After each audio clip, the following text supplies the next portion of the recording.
Hello guys, I welcome all of you to the our YouTube channel Gyan with Sachin. तो दोस्तों, आज की इस वीडियो में बात करेंगे पॉलिटेक्निक फर्स्ट सेमेस्टर के अप्लाइड फिजिक्स के क्वेश्चन नंबर 6 के बारे में। यह क्वेश्चन आप सभी को अकेले 5 नंबर देकर जाएगा। जितने भी क्वेश्चंस हम डिस्कस करेंगे सब मोस्ट इम्पॉर्टेंट क्वेश्चंस होंगे।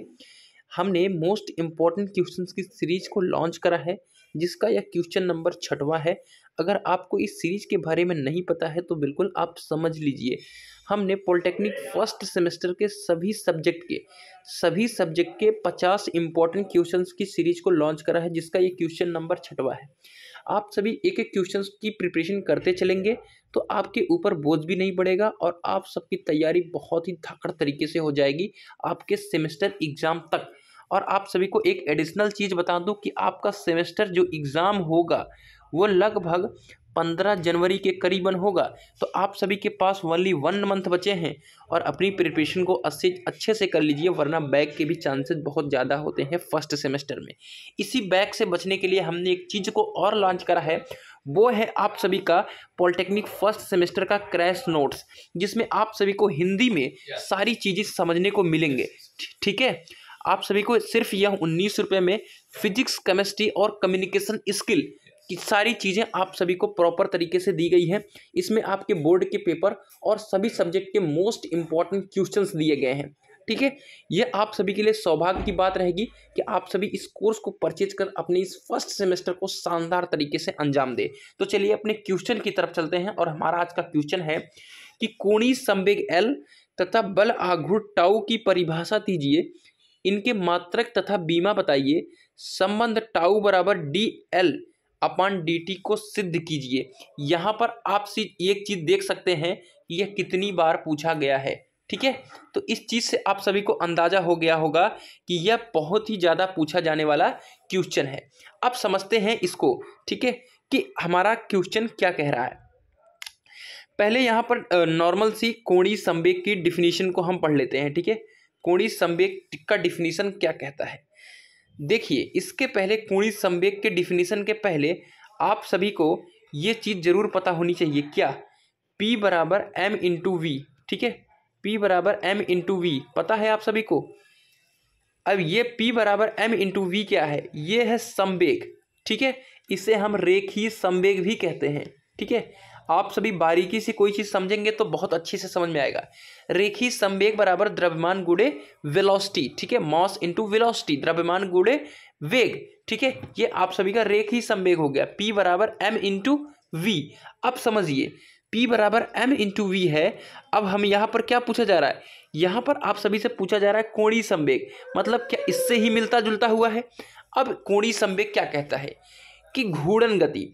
अब कोणीय संवेग है तो इसमें घूर्णन हो रहा होगा।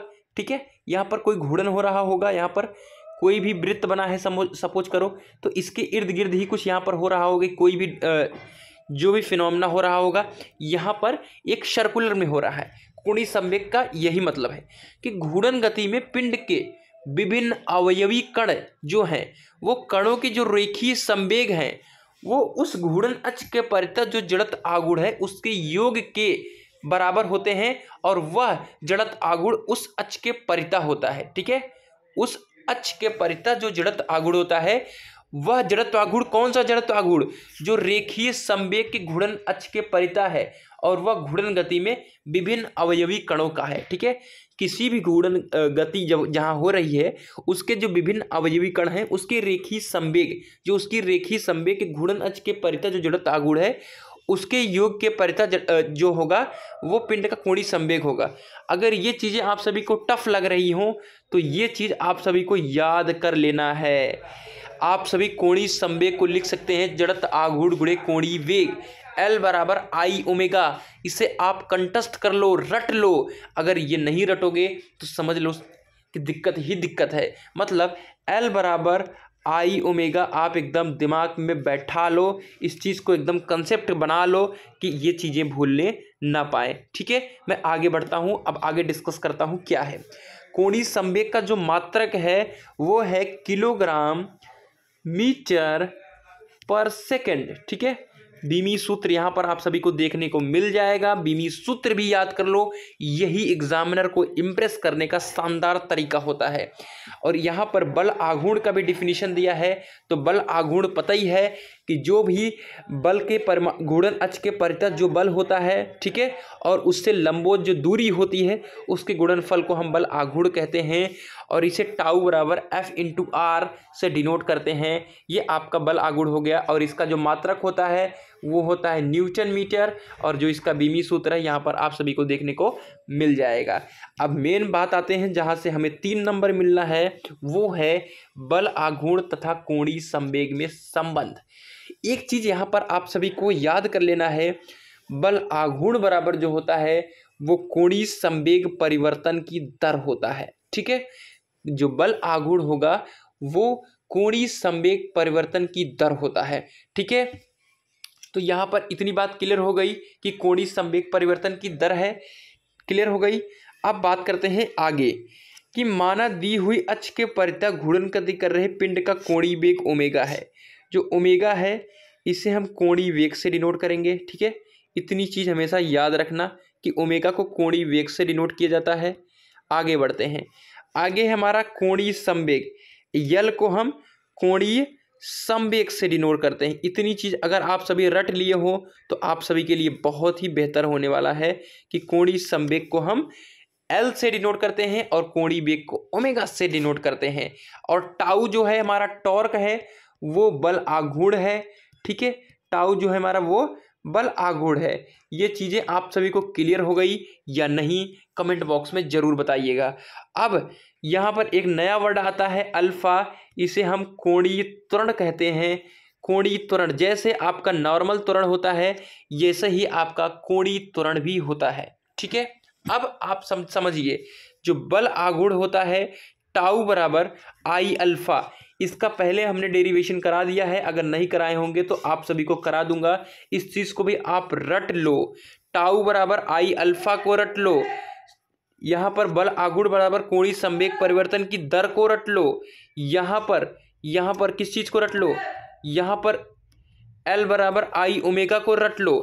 ये 3 इंपॉर्टेंट चीजें आप सभी के लिए बहुत ही बेनिफिशियल होने वाली हैं। ठीक है, अब एल बराबर आई ओमेगा, ठीक है, ये चीज आप सभी रटे रहो। ठीक है, अब टाउ बराबर यहाँ पर है आई अल्फा। ठीक है, अब अल्फा बराबर क्या होता है ये चीज पूछने वाली बात है। अब अल्फा बराबर क्या होता है मैंने आपको 3rd चैप्टर में जरूर बता दिया होगा, मैंने लाइव क्लास ली थी तो वहाँ 3rd चैप्टर में बताया था। जिस तरीके से आप सभी का त्वरण होता है जिसे ए से डिनोट करते हैं, वेग परिवर्तन की दर होता है, उसी प्रकार यहाँ पर कोणीय वेग परिवर्तन की दर होता है अल्फा। इसे हम क्या कहते हैं, कोणीय त्वरण। ये रेखीय त्वरण है, ये कोणीय त्वरण है। कोणीय त्वरण को अल्फा से डिनोट करते हैं, रेखीय त्वरण को ए से डिनोट करते हैं। कोणीय त्वरण और रेखीय त्वरण में आप सभी अंतर समझ चुके होंगे कि इसे भी हम क्या कहते हैं, कोणीय वेग परिवर्तन की दर को कहते हैं। और कोणीय वेग जो है उसे हम डेल ओमेगा से डिनोट करते हैं और परिवर्तन की दर को डेल टी। तो यहाँ पर अल्फा की वैल्यू जो आकर आई है वो del omega upon del t आई है। और हम ऑलरेडी हमें पता है कि टाउ बराबर आई अल्फा, और आई अल्फा की जगह हमने क्या लिख दिया, del omega upon del t. ठीक है, del omega upon del t. इतनी बात क्लियर हो गई आप सभी को कि नहीं? ठीक है, अब यहाँ पर क्या करोगे आप, टाउ बराबर डेल को ऐसे यहाँ कर लोगे और आई ओमेगा अपान डेल टी लिख दोगे। ठीक है, आई ओमेगा अपान डेल टी, और आई ओमेगा बराबर क्या होता है, एल। तो यहाँ पर टाउ बराबर del l upon del t, मतलब यहाँ पर निकल कर आएगा टाउ बराबर del l upon del t. यही आप सभी को प्रूफ करना था और इसी के 5 नंबर आप सभी को मिल जाते हैं। ठीक है, तो आज का ये वीडियो आप सभी के लिए इतना ही था। मिलते हैं एक नई वीडियो के साथ, और आप सभी अगर कोर्स को परचेज करना चाहते हैं तो एक बार ज़रूर कॉल करके बात कीजिए। मिलते हैं एक नई वीडियो के साथ, तब तक के लिए bye bye, tata, love you all.